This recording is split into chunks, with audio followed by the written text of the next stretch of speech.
दोस्तों, दुनिया का एकमात्र देश जहां पर बीते 50 बरस में कुछ भी नहीं बदला है। इन 50 बरस के दौर में पीढ़ियां हथियारों के साए में जन्म लेती है, बड़ी होती है, हाथों में हथियार थामती है और फिर एक नई पीढ़ी आ जाती है जिसका जन्म भी हथियार, गोला बारूद और शायद युद्ध या संघर्षरत स्थितियों के बीच जन्म लेता है। अपने इर्द गिर्द सिर्फ वो शमशान देखते हैं। युद्ध की ऐसी त्रासदी दुनिया के किसी देश ने अगर भोगी है तो उसका नाम अफगानिस्तान है। और बीते 50 बरस के दौर में दुनिया के सबसे दो बड़े ताकतवर देश, एक वक्त यूएसएसआर यानी रशिया और उसके बाद अमेरिका, तकरीबन 20-20 बरस तक दोनों ने वहां पर अपनी मौजूदगी, अपनी सेना के साथ शायद बहुत कुछ बदलना चाहा, लेकिन बदला कुछ भी नहीं। हां, लाखों लोगों की जान जरूर गई, खरबों रुपया वहां पर हथियारों के जरिए और शायद पुनर्निर्माण के लिए झोंका जरूर गया। इसी दौर में, चाहे वह 1970, 80, 90 का दौर हो, चाहे मौजूदा वक्त की स्थिति हो, पत्रकारों की मौत भी हुई। दानिश सिद्दीकी, राइटर से जुड़ा हुआ फोटोग्राफर, पुलित्जर सम्मान से सम्मानित, उसकी मौत उसी जगह पर हो गई जिस जगह पर अमेरिकी सेना वापस लौट रही थी और अफगानी सेना और दूसरी तरफ तालिबान के बीच संघर्ष चल रहा था। पन्नों को पलटिएगा तो कोई तस्वीर आपको अलग दिखाई नहीं देगी। जो तस्वीर 80 और 90 के दशक में अफगानिस्तान के भीतर, वही तस्वीर मौजूदा वक्त में भी। उस दौर में चले जाइएगा 50 साल पहले, तो उस समय भी 5 पत्रकारों की मौत हुई थी और एक पत्रकार जो बीबीसी वर्ल्ड सर्विस से जुड़ा था, वह तो उस वक्त प्रधानमंत्री हिकमत गयार की इंटरव्यू को लेकर निकल रहा था। नकाबपोश आए, उसको उठाकर ले गए और उसके बाद उसका शव ही मिला।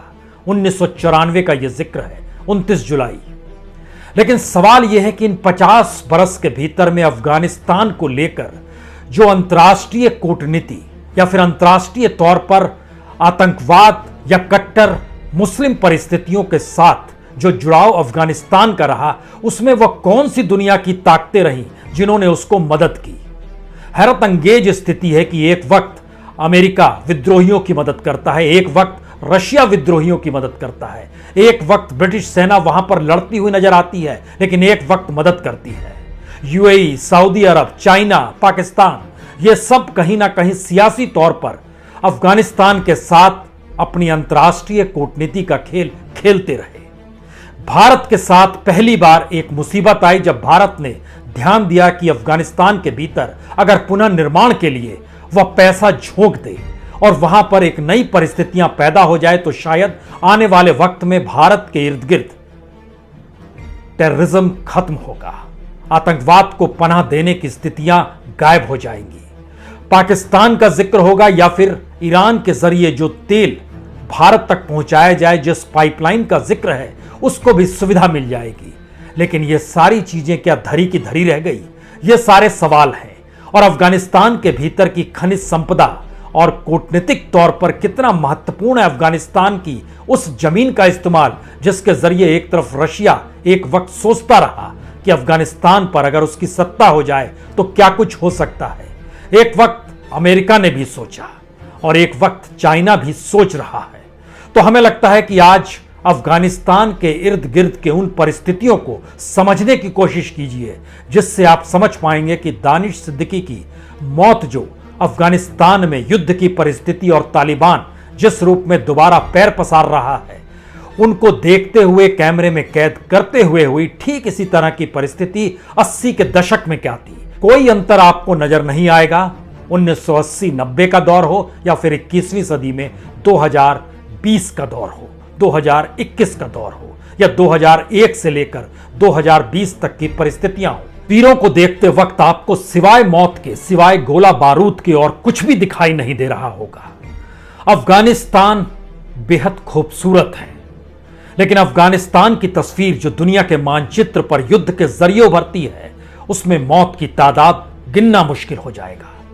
दोहा में समझौता हुआ तालिबान और अमेरिका के बीच। अमेरिका ने कहा हम अपनी फौज वापस बुला लेंगे, तालिबान ने कहा हम आपकी फौज पर हमले नहीं करेंगे, और उसके बाद फौज का लौटना शुरू हो गया। लेकिन 2001 यानी 9/11 के बाद से अभी तक की परिस्थितियों को अगर गिनना शुरू कीजिएगा तो क्या कुछ अमेरिका ने गंवाया।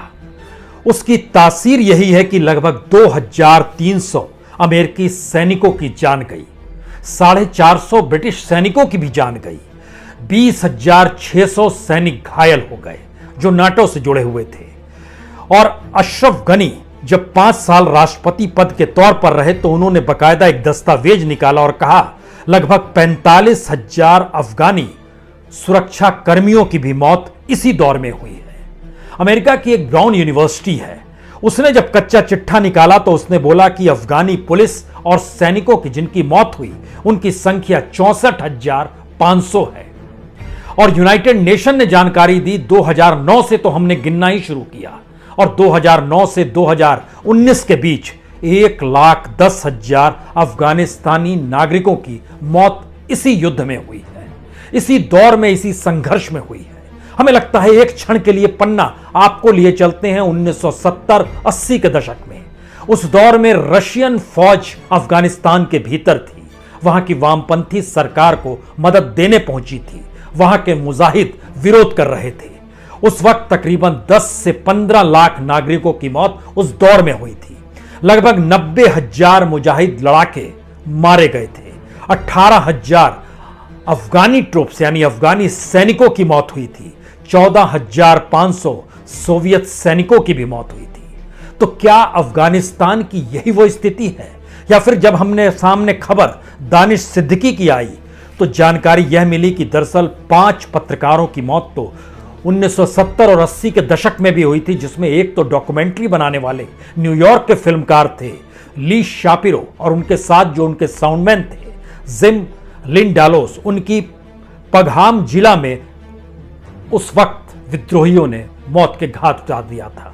और 1994 में अफगानिस्तान जब सिविल वार में झोंक दिया गया था, रशियन सेना जा चुकी थी, तब बीबीसी के कॉरेस्पॉन्डेंट पहुंचे थे वहां पर उस वक्त के प्रधानमंत्री गुलबुद्दीन हिकमतकार का इंटरव्यू लेने के लिए।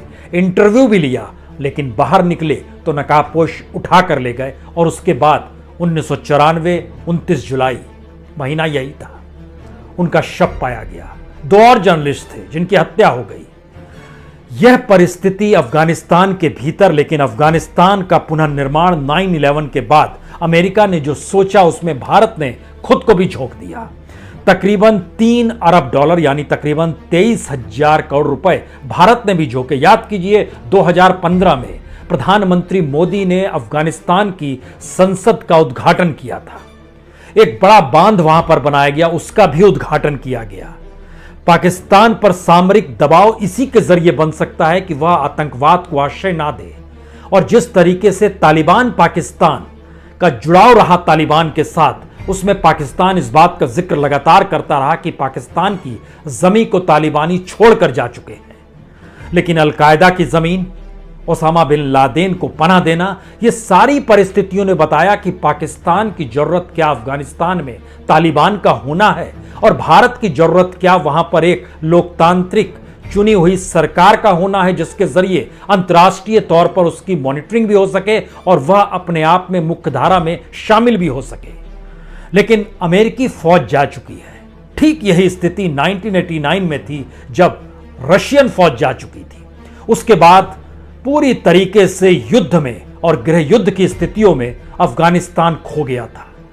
मुजाहिद की मौजूदगी में वहां पर जो परिस्थितियां थी उसमें भ्रष्टाचार भी था, उसमें कानून का राज भी नहीं था। उस समय की परिस्थितियों में वहां पर तालिबान निकल कर आता है।